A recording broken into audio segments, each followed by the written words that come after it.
Hi, Tracy Brown here. So I'm sitting out early morning. It's not really chilly, but I like the snuggliness of this jacket here.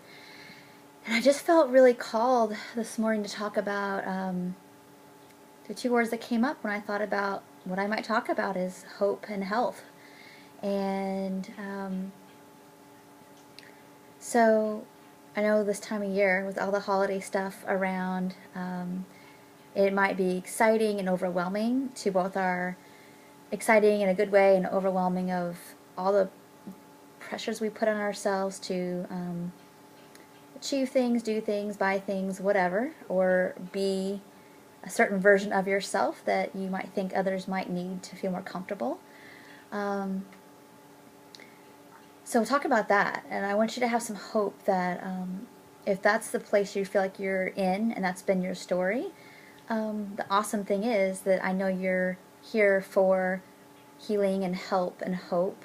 And I want you to know that this time of year, every year doesn't have to be like this. And I know that because you're watching and you're looking to be more in alignment with who you really are. And that all can start with healing your relationship with food.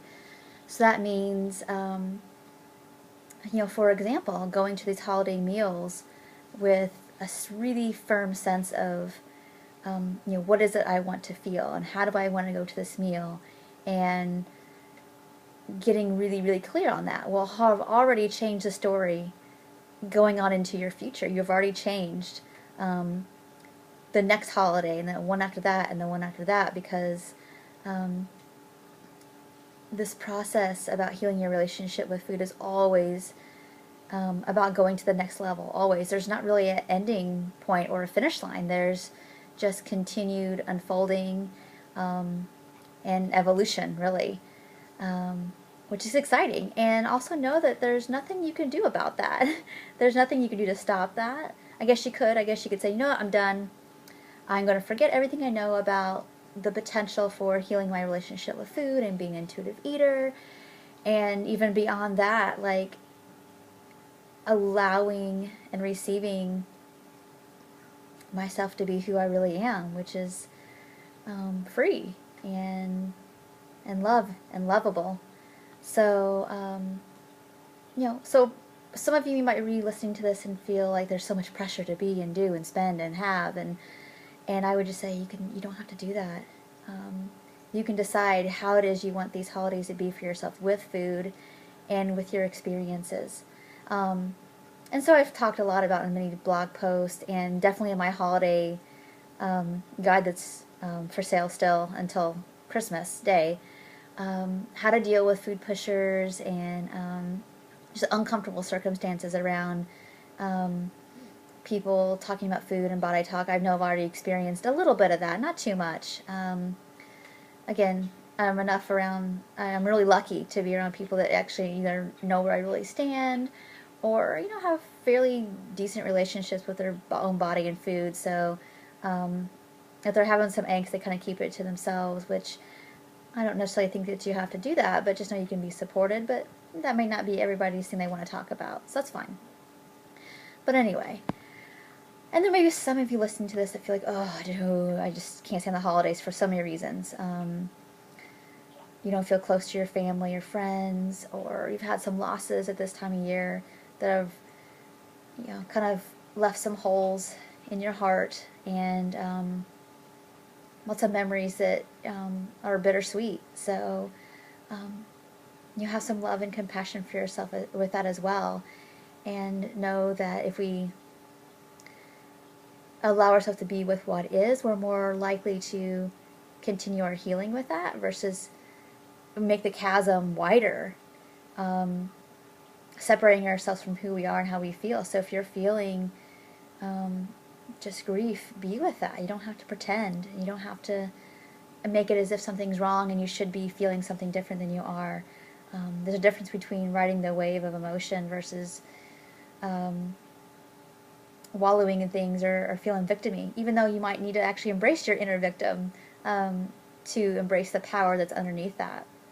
That's something really important that I've learned, is that I would definitely reject the part of myself that's ever felt like hurt or victimized and just need to suck it up and and be really mature about things and rationalize everything. But yeah, we've all had hurts and abandonments and crappy things that have happened.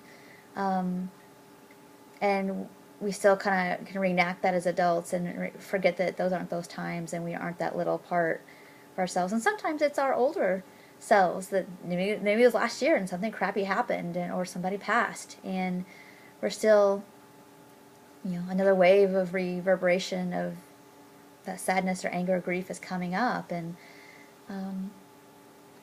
the thing that will provide you with the most hope is just actually being with what is and turning to it versus turning away. And that goes the same thing for your food and your body. If you're in your body and you don't like the body you're in right now, whether it's from health concerns or the size of your body, know that this is the body you have right now. And if you can turn towards hope, that there is a solution to helping your body be more whole again. And I'm thinking, for example, like a lot of people go on the internet and look for help and hope for their health condition. Well, and that's awesome.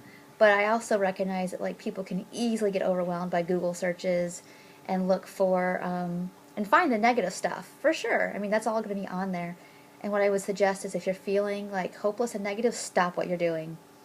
If you're finding something that feels really in alignment with your gut and what would lead you toward healing, and you're in the flow with that, go with it. But definitely things that make you feel overwhelmed, you're tapping in to whatever it is that was written, whether it's a study, and they're saying like such and such % of people didn't have good outcome, then you need to think about like, well, that's actually not me because those people aren't me and my genetics and my circumstances, and whatever they were in alignment with at that time. If they weren't not in alignment with being helped or they felt helpless, they couldn't get well, there's going to be a level of that going to show and come through in those studies. And I know that's not something science is good at measuring yet, like what our belief and attitude is around being whole and healed. But I do think that makes a big difference. So if you're not feeling that, you don't have to buy into like, oh my gosh, I can't be helped, I can't get over this.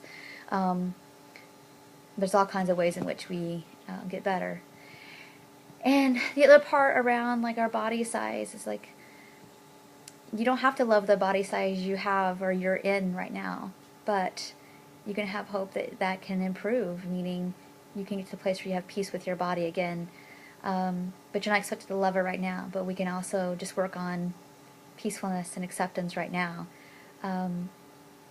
Because we're more likely to take care of something that we love than versus something that we hate. So that being said, and I'll probably do some more things I actually want to talk a little bit about in another video. I don't talk a lot about nutrition and health all the time just because I think some of the times that gets in the way of actually focusing first on learning to listen to your intuition, listen to your gut, learn to be an intuitive eater. I think that all comes first, and then specific practices. But I do want to talk about, it is like a season where we're doing more things, we're traveling more things. If we have more anxiety or stress or feel more depressed, we are going to struggle with our immune system. So I am going to talk about that, I think, in our next video, just to have some basic things to go lean towards to help support your body in times when you're feeling more tired, more stressed, more anxious, more depressed, in your journey towards healing your relationship with food, also just being human and being exposed to a whole lot of other things besides your own inner working. So so basically we're going to talk about food and supplements next time to help support your health during this time of year with both external and internal things that might be dragging down your immune system. All right, so thank you so much for watching, and I will talk to you next time. Take care. Thanks. Bye.